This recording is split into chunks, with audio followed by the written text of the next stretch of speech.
KBR Prime, podcast for curious mind. Ada yang contoh yang lebih ekstrim lagi. Pasien dan keluarganya nggak boleh masuk ke rumahnya sendiri. Bahkan dia dicampakkan di pinggir jalan sehingga pasien itu diantar ke kami, itu diantarkan oleh polisi. Begitu datang langsung ditinggal. Anda sedang mendengarkan Sains Sekitar Kita, dipersembahkan oleh The Conversation Indonesia dan KBR.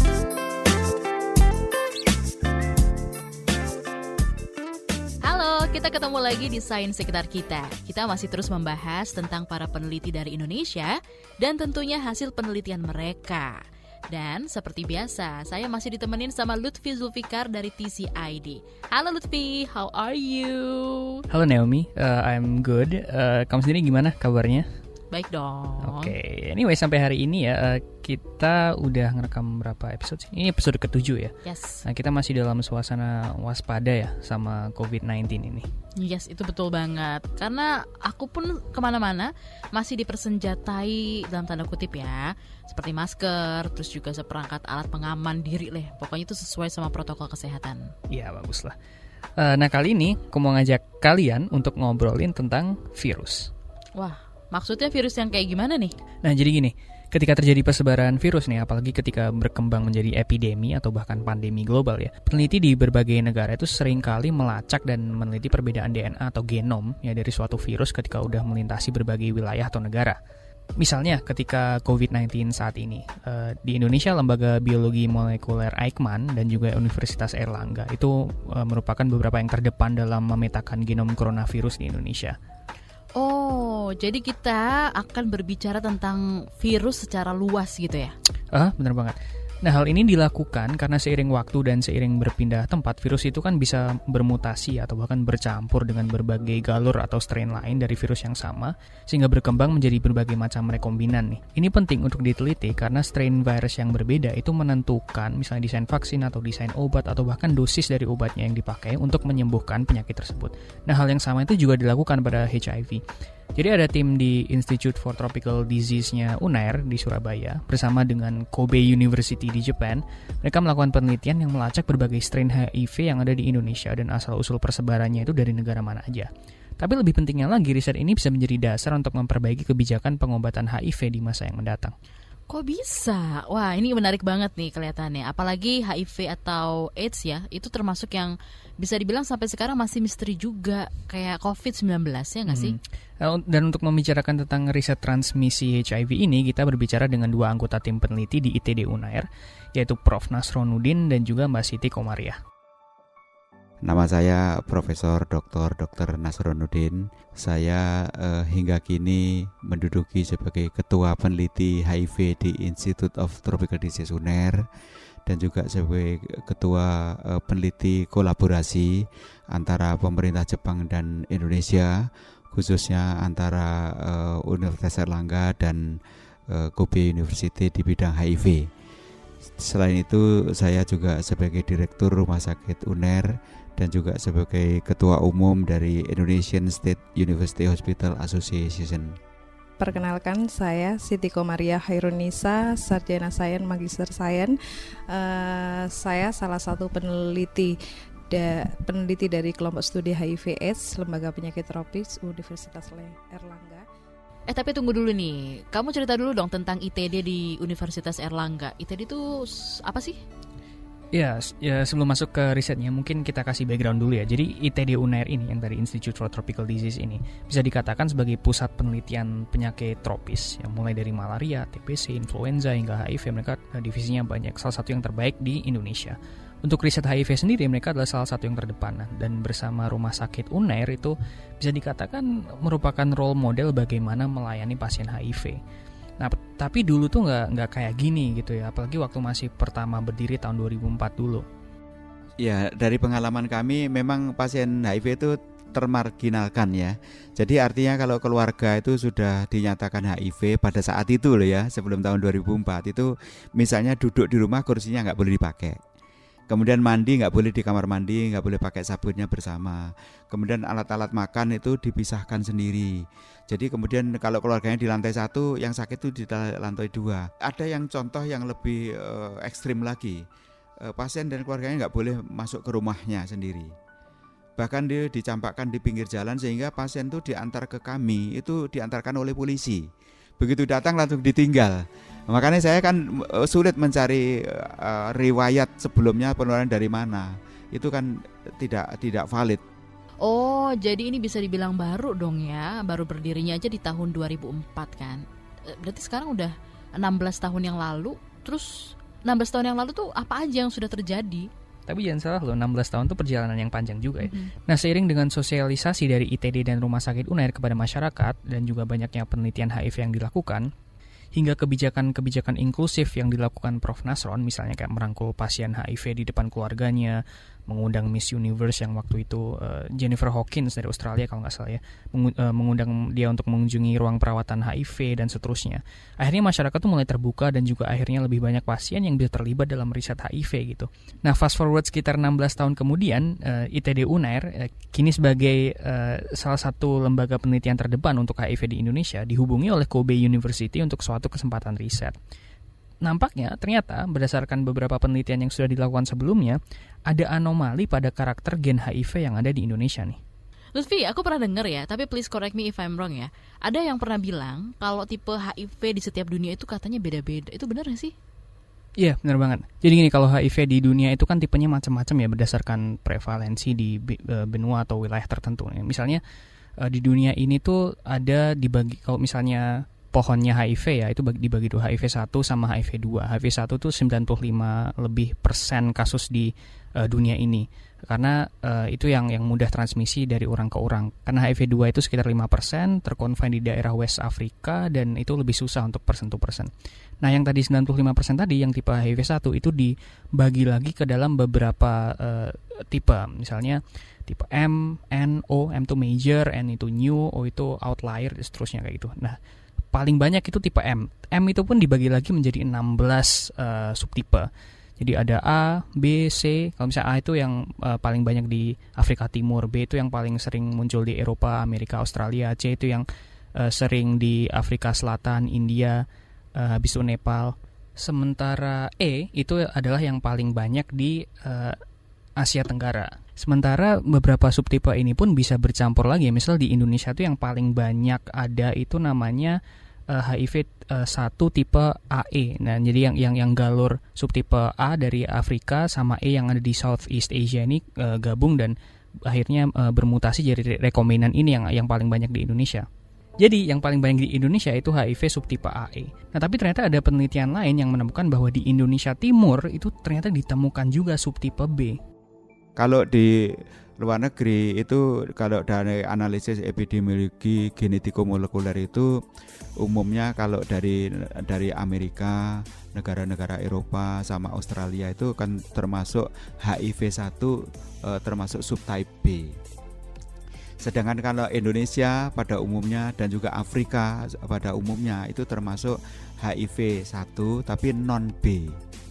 Nah, di Indonesia itu termasuk yang CRF 01 AE ya, sebagian itu. Nah, ini menjadi sangat menarik, kok aneh gitu. Indonesia dan Afrika itu mayoritas kan harusnya non B dan CRF 01 EE. Tapi kok ada ini yang tipe B. Nah, kemudian atas dasar itu maka kami tim ITD dengan tim Kobe, kalau di ITD saya yang mimpin, di ITD itu Prof. Kamioka, sepakat untuk menelusuri ini dari mana ini penularan yang di Papua ini untuk supaya kita mendapatkan info dan data yang valid. Jadi penularan itu sebenarnya dari Indonesia atau dari luar negeri gitu, karena itu beda banget itu. Nah, dari penjelasan tadi pertanyaan aku adalah manfaat dari ini semua itu apa ya? Kan sebenarnya udah jelas ya, pengobatan HIV/AIDS itu harusnya pakai obat antiretroviral ARV. Nah, di satu sisi ini penelitian ini memang bermanfaat itu secara akademik karena memberikan gambaran yang lebih update ya tentang pola transmisi HIV di Indonesia. Tapi di sisi lain, memahami strain HIV yang bersirkulasi di Indonesia itu juga bisa membantu kebijakan kesehatan karena memetakan karakter HIV yang ada gitu. Nah, misalnya ini bisa membantu tenaga kesehatan untuk mencegah transmisi HIV sampai kebijakan pemberian treatment HIV yakni obat retroviral tuh baiknya seperti apa, dosisnya seperti apa dan seterusnya. Nah, tadi penelitian ini kan dilakukan oleh tim Unair dan Kobe University ya. Intinya langkahnya gini. Pertama, Mereka ngambil sampel dari pasien HIV dari berbagai wilayah di Indonesia. Terus kedua, mereka melakukan sequencing atau memetakan urutan genom dari sampel yang udah diambil. Dan yang ketiga, mereka melakukan berbagai analisis mulai dari analisis filogenetik sampai analisis Bayesian. Intinya teknik-teknik bioinformatika untuk mengetahui relasi dan kedekatan strain yang dimiliki dalam kayak pohon keluarga HIV gitu. Oh gitu. Terus apa nih yang menarik yang ditemuin sama tim gitu? Nah, ada beberapa hal yang menarik nih, tapi aku jelasin setelah pesan-pesan berikut ini. Anda sedang mendengarkan season kedua dari Sains Sekitar Kita. Jangan lupa untuk dengarkan season pertama dari Sains Sekitar Kita di KBR Prime dan juga platform podcast lainnya.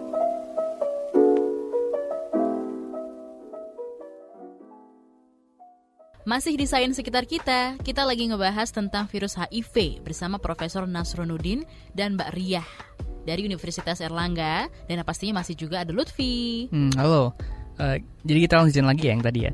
Tadi kan kamu nanya tentang hal menarik yang ditemukan sama timnya Prof. Nasron kan ya? Iya, apa nih? Bikin penasaran aja. Nah, yang pertama nih adalah terkait bagaimana HIV masuk ke Indonesia dan strain apa aja sih yang bersirkulasi di sini. Nah, sebelum ini kan karena peneliti percaya bahwa subtipe yang dominan di Indonesia itu kan adalah AE ya. Maka harusnya rute penyebarannya adalah dari Afrika. Nah, tempat pertama muncul HIV itu dipercaya adalah Kinshasa atau sekarang di Democratic Republic of Congo. Habis itu dibawa oleh migran Meksiko ke Haiti, habis itu ke Amerika, terus ke Afrika lagi, baru ke Indonesia nih. Nah, tapi karena penelitian ini mengkonfirmasi bahwa ternyata ada subtipe lain, yaitu subtipe B di Papua, padahal B itu harusnya dominan di Eropa atau Australia, jalur masuknya ke Indonesia kemungkinannya menjadi lebih banyak lagi nih. Begini Prof. Nasron menjelaskannya. Akhirnya secara singkat itu didapatkan suatu bukti bahwa HIV itu pertama memang dari Kinshasa, Afrika, kemudian dibawa ke Haiti oleh penduduk Meksiko yang migran, kemudian dari Haiti itu berpindah atau terbawa ke USA, kemudian dari Amerika itu bisa direct ke Papua, ke Indonesia, ke Papua itu bisa indirect melalui beberapa negara di Eropa, dari beberapa negara Eropa baru ke Indonesia, ke Papua itu, atau dari USA tadi ke Asia. Ke Asia itu berputar antara Cina dengan Thailand atau Thailand dengan Cina, itu terjadi putaran begitu. Kemudian dari situ tertransmisikan ke negara-negara tetangga, termasuk ke Malaysia, kepada Vietnam dan juga Singapura dan juga di Indonesia. Jadi ternyata tidak ada kaitan antara Australia dengan Papua, padahal kan dari segi geografis kan dekat itu. Ternyata itu tidak. Jadi itu yang kemudian kami lakukan. Nah, kalau temuan di atas sendiri mungkin kontribusi besarnya lebih ke mengembangkan wawasan para ilmuwan ya tentang persebaran HIV di Indonesia. Tapi ada temuan lain dari tim yang punya dampak besar terhadap kebijakan kesehatan. Wow, apa tuh? Nah, dalam perjalanan mereka melakukan sequencing atau pengurutan genom tadi untuk mendeteksi subtipe B, tim menemukan beberapa insight menarik tentang tingkat resistensi pasien HIV di Indonesia terhadap obat ARV atau antiretroviral. Nah, jadi penting untuk kita tahu cara kerja ARV ini sebenarnya gimana sih? Cara kerjanya sendiri adalah obat ini mentarget dan menghambat atau menyerang ya dua komponen penting dalam virus HIV, yaitu yang pertama adalah bagian reverse transkriptase atau intinya ini bagian yang membantu virus untuk replikasi jadi makin banyak, dan juga bagian protease yang mengatur tumbuh kembang virus nih.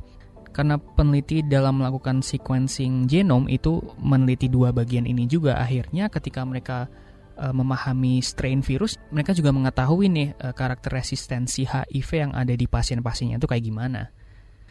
Obat ARV sendiri ini harus diminum rutin ya, tiap hari secara teratur, kalau enggak resistensi itu bisa terus menguat gitu. Wah, penting banget berarti ya konsumsi rutin obat ARV untuk orang dengan HIV/AIDS atau ODA ini. Dan aku memang sempat baca juga di beberapa jurnal internasional sama Reconversation kalau katanya ada laporan kelangkaan ARV. Bahkan di kelangkaan ini pun terjadi lebih di 20 negara. Kemarin aja di KBR itu juga ada berita ODA terpaksa minjam obat ARV karena stok obatnya habis. Lutfi, tapi aku juga pernah dengar ya, katanya HIV itu bisa bermutasi sampai akhirnya jadi bisa punya resistensi yang beda-beda. Itu persisnya gimana sih? Ya benar, dan mutasi ini yang terkait dengan temuan dari timnya. Jadi kan HIV itu bisa transmisi, artinya virus HIV ini bisa berubah menjadi berbagai rekombinan sehingga tiap kelompok pasien itu bisa punya karakter yang dua bagian tadi ya, reverse transkriptase dan protease yang beda-beda. Artinya resistensi terhadap ARV-nya pun bisa beda antar pasien gitu. Nah, dalam proses pemetaan genom yang menentukan strain HIV tadi yang udah dijelasin tadi, tim itu kebetulan meneliti dua bagian ini gitu. Nah, dalam proses pemetaan genom ya atau sequencing tadi yang untuk menentukan strain HIV tipe B tadi yang udah dijelasin, tim peneliti kebetulan mengamati dua bagian ini. Kita ingin tahu tingkat resistensi yang ada di Indonesia seperti apa. Jadi kita cek juga selain subtipe di daerah protease dan reverse transcript, kita juga cek resistensinya seperti apa. Nah, berarti kan ketahuan tuh jenis strain HIV di Indonesia ada apa aja gitu. Dari situ bisa dipelajari dan ketahuan juga karakter resistensi tiap pasien. Nah, ini memudahkan pembuat kebijakan dalam menentukan pemberian obat ARV yang tepat bagi setiap pasien yang ditangani itu seperti apa. Oke, nah itu tadi kan dua temuan utama dari riset ini. Selain mengupdate wawasan akademik terkait gimana transmisi HIV masuk Indonesia, selain yang udah dijelaskan tadi juga, ada nggak sih penemuan lain yang terungkap di penelitian ini? Nah, pertanyaan bagus tuh Naomi. Kalau Maria menjelaskannya gini. Selama ini untuk pemberian terapi antiretroviral dari klinisi ke pasien, klinisi hanya mengacu pada standar dari WHO, ya dari gejala klinis dan dari sisi labnya. Dari sisi lab hanya pengukuran viral load dan CD4. Sedangkan kalau menurut kami untuk mengetahui efektivitas dari suatu ARV itu adalah si ARV itu sudah resisten atau belum. Makanya kita cek resistensi ARV pada pasien yang sudah maupun yang belum. Yang belum kenapa kita cek juga karena ditakutkan pasien itu sudah tertular oleh virus yang memang sudah resisten terhadap obat yang mau dikonsumsi. Nah, yang tadi dijelasin sama Mbak Ria itu tadi nyebut viral load itu kan, itu ngukur seberapa banyak sih partikel HIV di dalam 1 ml atau cc darah. Kalau misalnya 100.000 itu udah masuk ke stadium 4 HIV-nya. Yang kedua adalah CD4 tadi disebut adalah seberapa banyak CD4 atau ini semacam tipe sel darah putih itu ada di dalam tubuh gitu. Kalau orang yang sehat itu sekitar 500 sampai 1600 per kubik milimeter di dalam darah. Nah, dari penelitian ini bagus dong. Apalagi ini bisa pengaruh juga sama kebijakan gitu ya. Terus apa yang disarankan sama tim ITD ini untuk pemerintah? Nah, mereka menyarankan untuk menambah satu standar tambahan nih yang digunakan dalam proses ngecek virus HIV di pasien nih ketika mau ngasih obat ARV ke mereka. Selain yang selama ini udah digunakan yang tadi itu ya viral load dan tingkat CD4. Dari situ mungkin ada metode baru selain uji viral load, CD4, ada uji resistensi yang bisa diterapkan di Indonesia sebelum dokter memberikan ARV kepada pasien. Ini untuk pemegang kebijakan sangat penting sekali. Sehingga dokter sebaiknya punya dokumen tentang status resistensinya. Kalau resisten ya jangan diberikan obat itu gitu loh. Bisa dipilih yang lain. Di tingkat sederhana. Ini tuh kayak kalau kita ke dokter gitu ya, terus ditanya, "Kamu alergi obat apa?" Gitu kali ya. Jadi sementara kan kita bisa jadi. Iya kan, sementara kita juga rata-rata nggak tahu juga kita alergi sama apa gitu kan. Nah, jadi kalau resistensi terhadap obat ARV ketahuan, jadi orang yang dengan HIV AIDS atau ODA ya, itu bisa juga terus hidup dan berfungsi walaupun mereka mengidap HIV AIDS gitu ya. Iya, benar. Dan kalau menurut aku sih ini penting banget karena ini juga bisa dibilang jadi kunci penanganan virus HIV ini, ya nggak sih? Dan nggak cuma penanganan aja ya, tapi yang paling penting juga bagaimana kita harus aware dan bisa antisipasi supaya nggak terinfeksi HIV ya.